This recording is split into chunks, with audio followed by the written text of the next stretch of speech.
What's a conduit bend? A conduit bend, in a simple term, is just a change in the direction of a conduit pipe.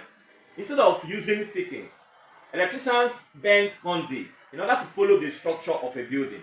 While trying to protect the cable, they also ensure that their installations are very neat. You may be wondering why you see some of these installations look neat and professional, while some look dirty and difficult to maintain.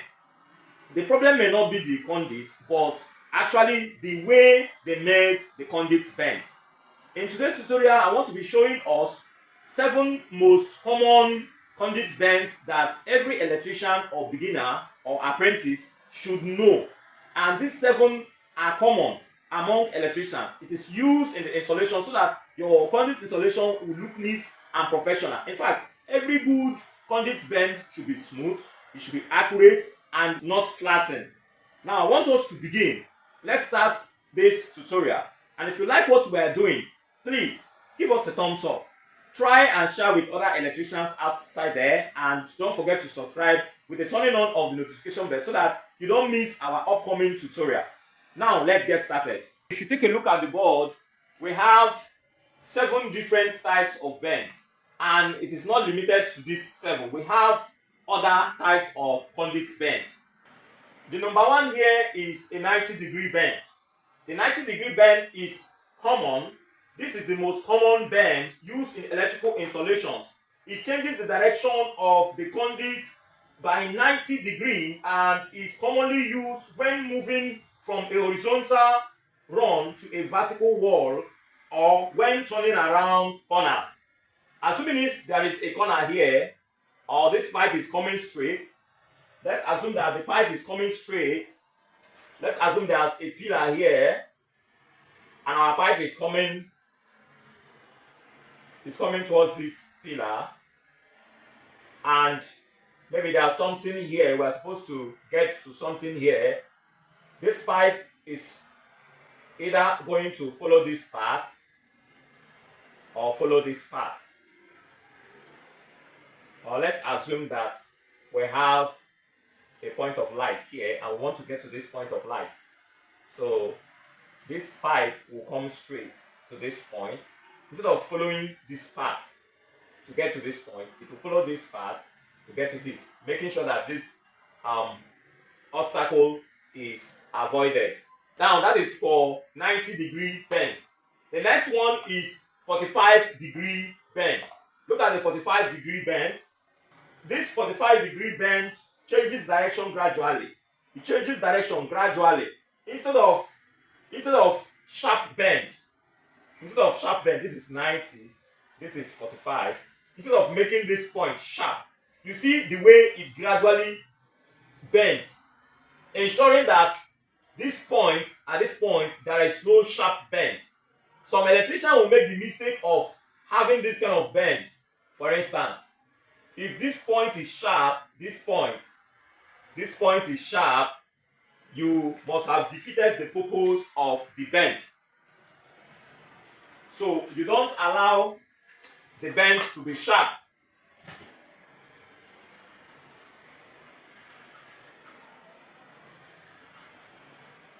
Don't allow your bends to be sharp.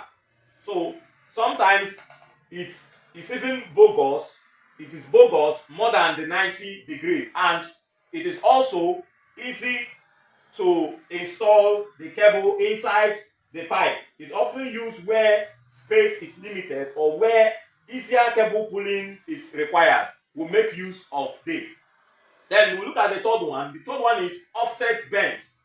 An offset bend allows the conduit to bypass obstacles such as beams, columns, windows, pipes, or other services while keeping the conduit aligned.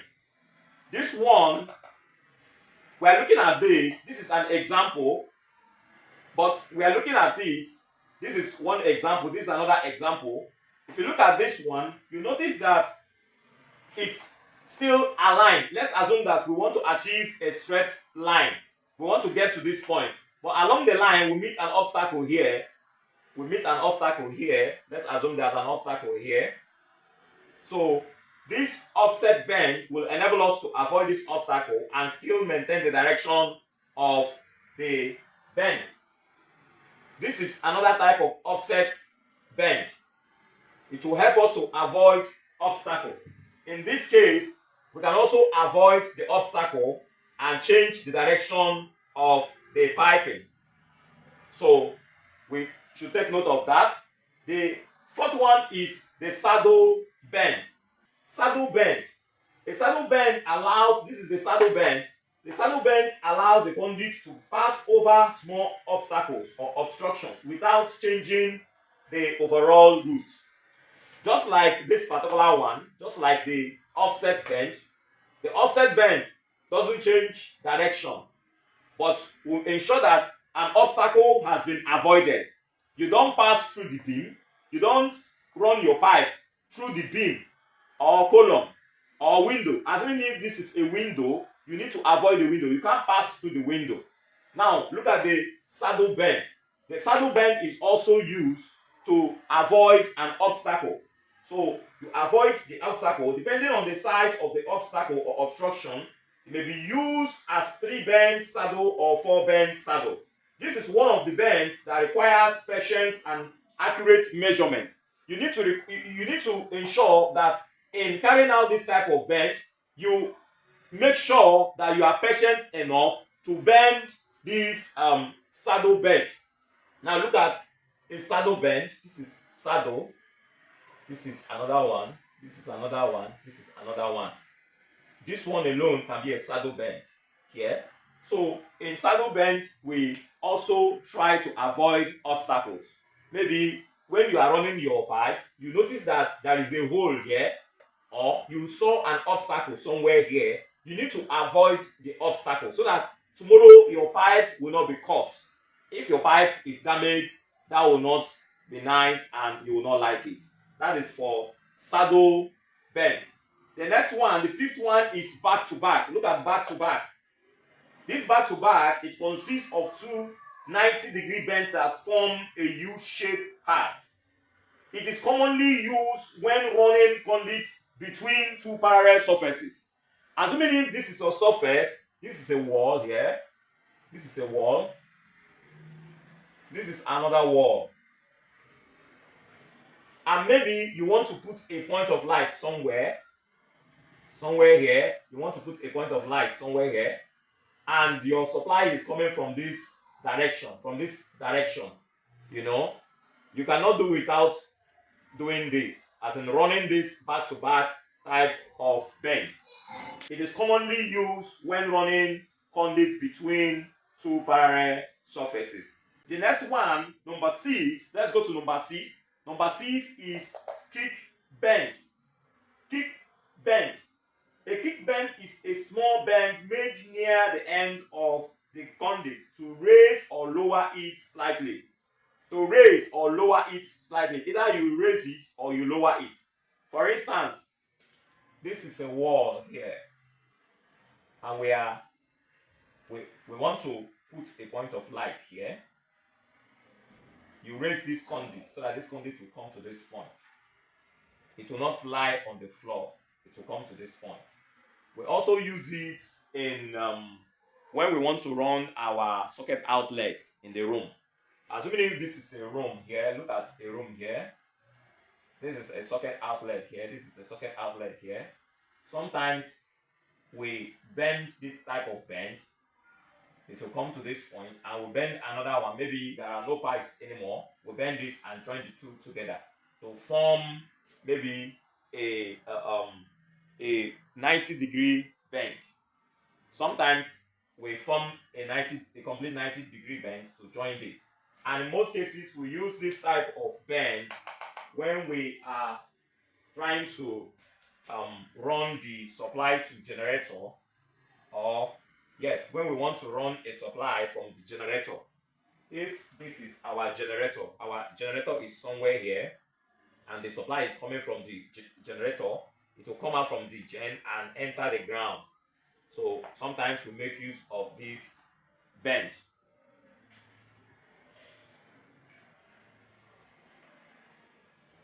We also use it when we want to take supply from the generator, so that this pipe will not lie on the floor.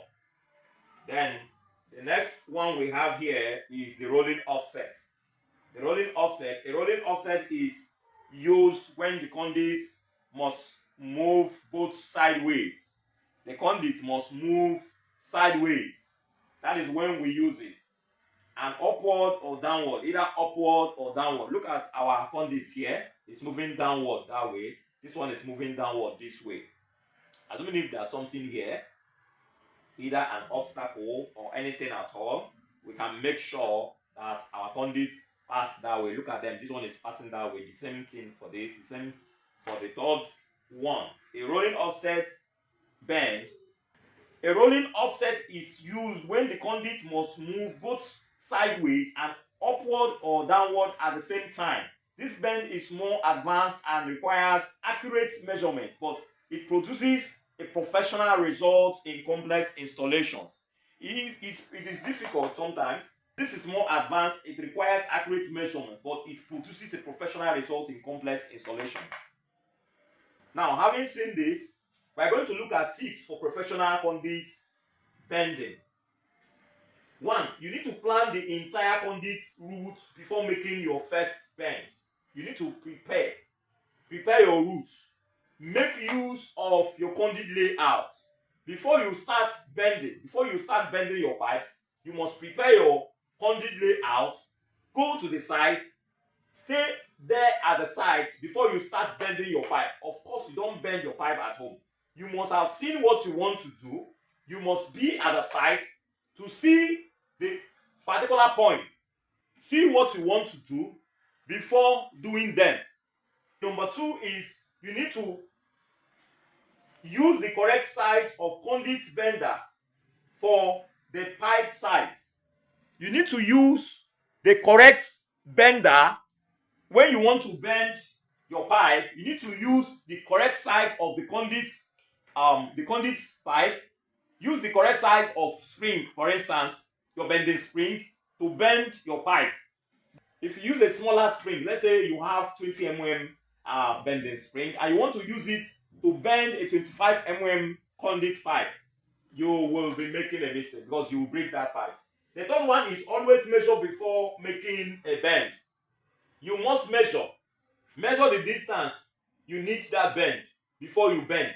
Measure the angles before you bend. Don't just bend. Of course, sometimes if you bend, after bending, you discover that you must have made a mistake. Then avoid forcing the conduit during bending.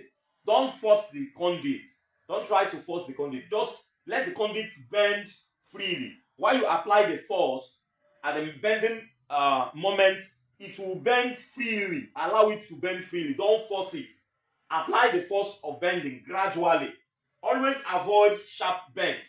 You don't need sharp bends. Let me show you an example of a sharp bend.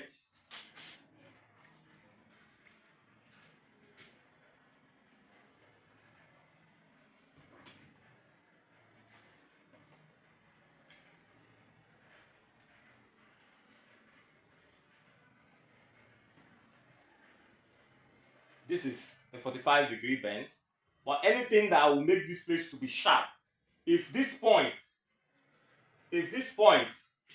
is sharp, it's too sharp, such as if you want to break it and you still use it there instead of expanding it a little. If this point is too sharp, then it has become a sharp bend. So you should avoid using sharp bend. Common mistakes you need to avoid. Do not flatten the conduit. Do not flatten the conduit. Do not make random bends without measurements. Don't just make random bends. Don't just form your bends anyhow without measurement. You need to measure. As you bend, you measure. Assuming if I want to put my pipe here and this place has been chiseled already, all you need to do is to place your pipe there. While you measure, you can put your cut this part and put the bending spring. While you bend, you measure it. While you bend, you measure it. It does not necessarily mean that you are going to use your meter rule to be measuring the pipe. You measure the pipe with the space where you want to put the pipe. The next thing is, do not exceed the maximum number of bends before pulling points. your pulling point is far apart, then you need to take two bends and put a drop box. After each two bends, you put a drop box. If you know that the distance is too far, you can put a drop box in between them without even observing another bend. Just on the straight line, you can put a box, a drop box. Or if it is on the floor and you need to raise the drop box up, then you need to make sure that you put a 90-degree. Let me show you. Let's assume you are drawing something. This is a box here. This is another box, and they are far apart. So from here, you need to put this to this point, and you need to put a drop box here. Let's assume you need to put a drop box here. What you need to do, you don't need to put too many bends. You don't need to install too many bends. You can only put bend here, one this way, one that way, so that by the time you draw, it can come out here. You also draw and it will come out here. You are making use of these boxes, but this one is serving as a draw box, so that when you draw from here to here, you shorten the distance. But if it is not on the floor, if this is not on the floor, for instance, it is not on the floor, it is on the straight path, but the path is far, you can put a draw box on the straight line without bending anything in between them. Always think about future cable pulling before making any bend. Professional conduit bending is not about strength. It is about planning, measurement, and accuracy. The more you practice these essential bends, the more professional your installations will become. If you found this video useful, please give us a thumbs up, share with other electricians, subscribe to this channel and turn on the notification so that you don't miss our upcoming tutorial. Thank you very much for watching. See you in our next video.